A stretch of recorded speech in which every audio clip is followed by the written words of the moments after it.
Hey friends, if you wish to find what files are taking up your hard drive space, then please watch this video. I will guide you through the procedure. Right click on the start button and select settings from the menu. Go to the system tab on the list on the left hand side. In the right pane, scroll down and then select storage. Okay, now wait for a while. It will show you what all is being used on the C drive space.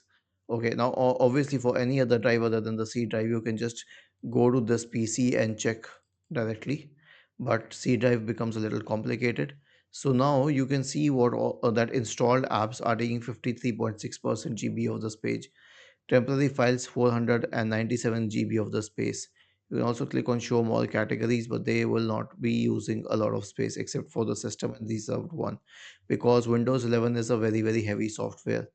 This is the case. You can also delete the files, like these temporary files to free up a little bit of space. Was this helpful? If yes, then please subscribe to the channel. If not, then let us know in the comment section of the video on how we could help you further. Thank you for watching this video and have a nice day.